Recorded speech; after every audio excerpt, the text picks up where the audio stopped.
Hi dears. താളം novel തുടരുന്നു.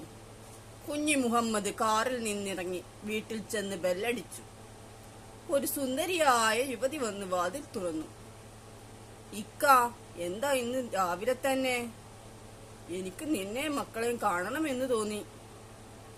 എന്നാൽ അകത്തേക്ക് വരൂ. കുഞ്ഞി മുഹമ്മദ് അകത്തേക്ക് കയറുന്നു. നിങ്ങൾക്ക് എന്താ വേണ്ടത്? ചായയോ കാപ്പിയോ?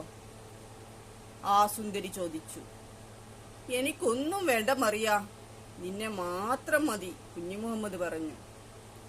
ഒന്ന് പോ മാഷേ. മറിയയുടെ ചുണ്ടിൽ പൂത്തിരി കത്തി. ഞാൻ പൂതിയായിട്ട് വന്നതാണ്.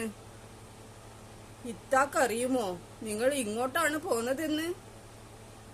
ഇല്ല, ഞാൻ രണ്ടാമത് വിവാഹം കഴിച്ച കാര്യം കുഞ്ഞിമുവിനറിയില്ല. ഇത്ത അറിഞ്ഞ മാഷിന്റെ ഇങ്ങോട്ടുള്ള വരവ് നിൽക്കുമോ?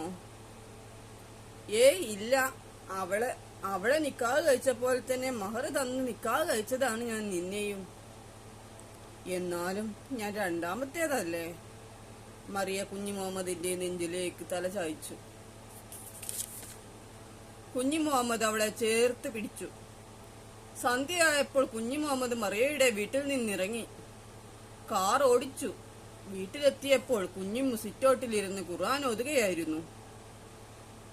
നിങ്ങൾ എന്താ ഇന്ന് ഉച്ചക്ക് ഭക്ഷണം കഴിക്കാൻ വരാഞ്ഞത്? ഫോണും സ്വിച്ച് ഓഫ്. ഞാൻ എന്റെ ഒരു കൂട്ടുകാരന്റെ വീട്ടിൽ പോയതായിരുന്നു കുഞ്ഞിമ്മുവോ?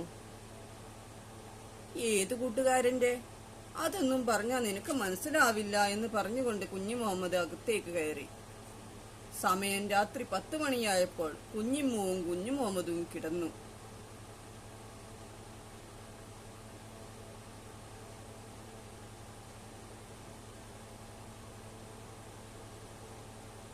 കുഞ്ഞിമ്മു കുഞ്ഞു മുഹമ്മദിന്റെ ദേഹത്തേക്ക് കൈ വെഴിച്ചു. കുഞ്ഞു മുഹമ്മദ് അത് തട്ടിമാറ്റി തിരിഞ്ഞു കിടന്ന് കൂർക്കം വലിച്ചുറങ്ങി. ചില ദിവസങ്ങളിൽ തന്റെ ഭർത്താവിന് എന്നെ വേണ്ടല്ലോ. എന്ത് പറ്റി ഇയാൾക്ക്? കുഞ്ഞിമ്മു ചിന്തിച്ചു. ഇനി മറ്റെവിടുന്നെങ്കിലും വിശപ്പ് മാറിയിട്ടുണ്ടാവുമോ? മനസാ വാച കർമ്മണ അങ്ങനെയൊന്നും പാടില്ല. പാവമാണ് എന്റെ പുതിയാപ്ല.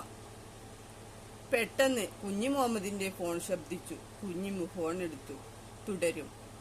Please subscribe, please like, please comment, please share.